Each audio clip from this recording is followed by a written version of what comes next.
लेकिन हमारे साथ हो क्या रहा है, हमारे साथ क्या हो रहा है, हमारे साथ खिलवाड़ हो रहा है। और ये खिलवाड़ क्या है, और अगर आप ये जानना चाहते हैं तो इस वीडियो को पूरा अंत तक जरूर देखिएगा, क्योंकि आपको एक बेहद संवेदनशील मैसेज मिलेगा और एक बेहद संवेदनशील मुद्दे पर मैं यहां पर बात करना चाहता हूं। इसके लिए हमारी सरकार को और जो लोग ऊपर हमारे बैठे हुए हैं, जो इस सिस्टम को चलाते हैं, उनको ढंग से इस बारे में जरूर सोचना चाहिए कि हम बेवकूफ नहीं हैं। हम यार रोज काम करने वाले लोग हैं और रोज काम करने के साथ साथ एक उम्मीद बनाए रखते हैं कि हमें भी एक सरकारी नौकरी मिल सकती है, और उस उम्मीद का किस तरीके से गला घोंटा जाता है सिस्टम के द्वारा, उसके बारे में हम लोग यहां पर बातचीत करेंगे। पहले मैं कुछ आंकड़े आपके सामने रखना चाहता हूं और फिर उसके बाद हम लोग अपनी बात को कंटिन्यू करेंगे। आंकड़े कुछ इस तरीके से हैं कि आरआरबी एनटीपीसी का फॉर्म आता है। कब आता है, मैं आपको डेट मेंशन करता हूं। यह फॉर्म आया था 1 मार्च को, 31 मार्च इसकी लास्ट डेट थी भरने की। 35,000 के आसपास वैकेंसी थी। इसके बाद एक दूसरा फॉर्म आता है 12 मार्च को, और 12 अप्रैल थी उसकी लास्ट डेट भरने की। वो थी आरआरबी ग्रुप डी, जिसे ग्रेड डी भी कहा जाता है।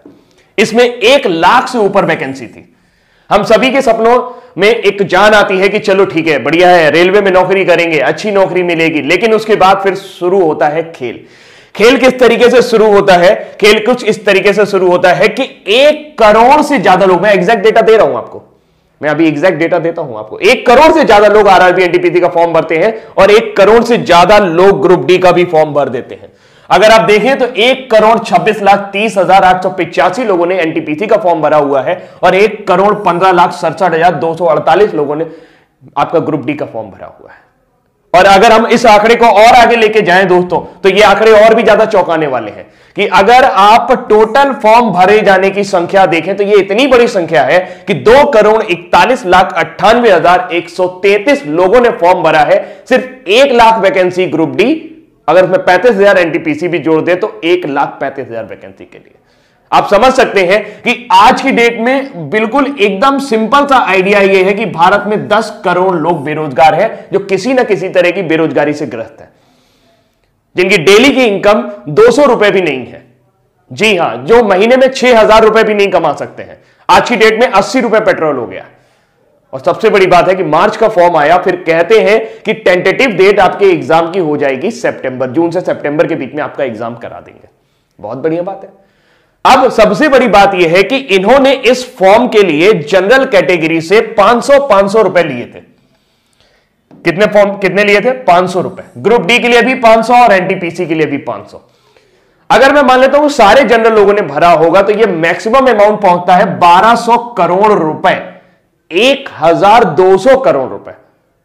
अगर मैं मान लेता हूं कि सारे के सारे कैटेगरी वाले लोगों ने फॉर्म भरा होगा जिनके फॉर्म की फीस 250 रुपए थी, तो यह आंकड़ा पहुंचता है जस्ट हाफ 600 करोड़ रुपए। लेकिन ऐसा होगा नहीं कि सारे जनरल ने भरा हो, सारे एससी ने भरा हो या सारे कैटेगरी वाले लोगों ने भरा हो। तो मैं एक आंकड़ा मान लेता हूं कि कम से कम सरकार के पास 1,000 करोड़ रुपए के आसपास होना चाहिए, जो उनके पास मार्च और अप्रैल 2019 के दौरान आया था।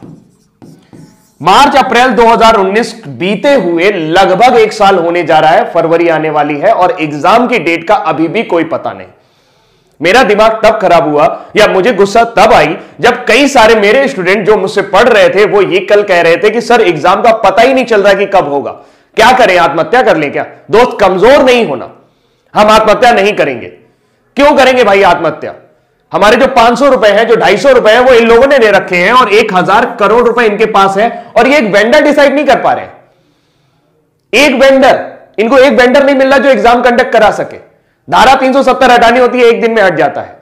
एनआरसी सीए लाना होता है, 1 दिन में आ जाता है। 2 करोड़ लोगों की जिंदगी का सवाल है यार। 2 करोड़ लोग इस आस में जुड़े हुए हैं। मैं जानता हूं कि 2 करोड़ लोगों को वैकेंसी नहीं मिलेगी, लेकिन उनको कम से कम एक जीवन का पड़ाव तो खत्म होगा।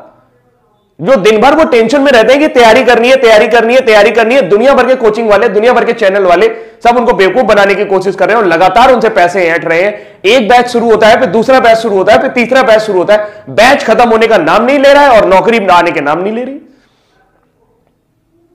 क्या आपकी कोई जिम्मेदारी नहीं बनती है? नेताजी, मैं आपसे ही कह रहा हूं, ये वीडियो इतना शेयर करना कि नेताजी तक पहुंच जाए। क्या आपकी कोई जिम्मेदारी नहीं बनती है कि 2,41,00,000 लोगों के ऊपर आप ध्यान दें? ये संख्या आपके लिए मायने नहीं रखती है और आपके लिए नहीं मायने रखती तो ये 1,000 करोड़ रुपए का आप कर क्या रहे हैं?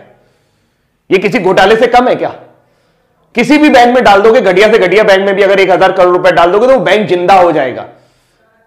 पूरे देश की आबादी सिर्फ 137 अरब है। मैं सिर्फ इसलिए बोल रहा हूं क्योंकि 1000 करोड़ रुपए अगर आप उनको भी बांटना शुरू करेंगे तो कई लोगों के जीवन सुधर जाएंगे। और आपको क्या लगता है जिन्होंने ये 500 रुपए दिए वो बहुत अमीर घर से आते हैं?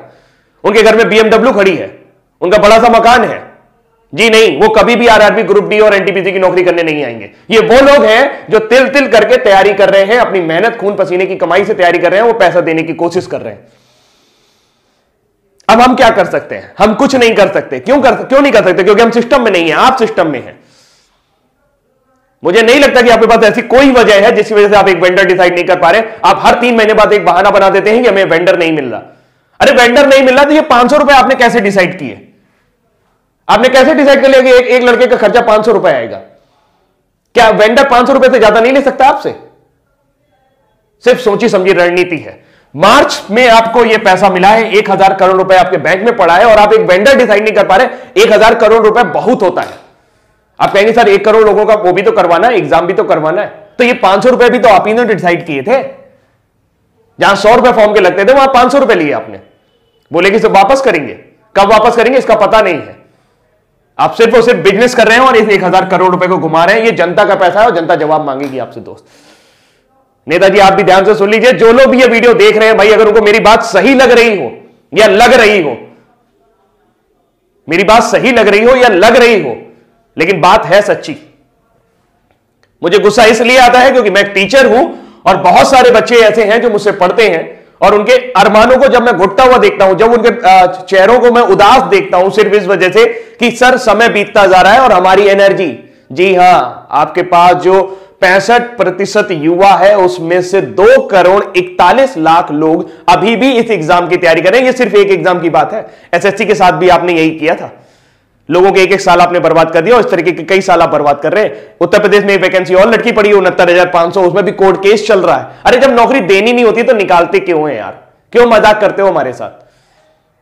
जब देनी नहीं होती तो निकालते क्यों मजाक करते हो हमारे साथ? हमारा जीवन इस तरीके से एक सपना बुनना शुरू कर देता है कि नौकरी लगेगी, नौकरी लगेगी। जिस उम्र में उनकी एनर्जी बढ़नी चाहिए, आपको क्या लगता है कि इतना हतोत्साहित युवक आप लोग हैं तो आप उससे अच्छा काम करा पाओगे?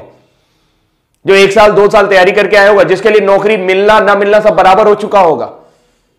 अरे कोई प्लानिंग ही नहीं है यार। बड़े बड़े आईएएस बैठे हो आप लोग, इतना सारा आईएएस भरा पड़ा है, सब जिसको देखो वो बहुत ऊंची ऊंची पोस्ट पे, वो लोग बढ़िया गाड़ी से चल रहे हैं, बढ़िया बंगले से घूम रहे हैं, सारा सब कुछ उनका जीवन सुलभ है। उनको इनकी फिक्र नहीं हो रही, किसी को इनकी फिक्र नहीं हो रही। 2 करोड़ लोग, ओ माय गॉड, इतनी बड़ी जनसंख्या है 2 करोड़, कुछ कहने को नहीं। अगर अपने दम पर आ जाएगी ना तो आप परेशान हो जाओगे, आपका सिस्टम मिल जाएगा पूरा। बहुत बुरा है, बहुत बुरा है, भावुक हूं मैं, बहुत ज्यादा बुरा है। अभी के लिए इतना ही रखता हूं, लेकिन उम्मीद करता हूं कि मैसेज आपको मिल गया होगा। इस वीडियो को इतना ज्यादा शेयर करिएगा कि सबके पास तक पहुंच जाए, खासकर उन लोगों के पास जो इस सिस्टम को चला रहे हैं। Thank you so much, bye bye.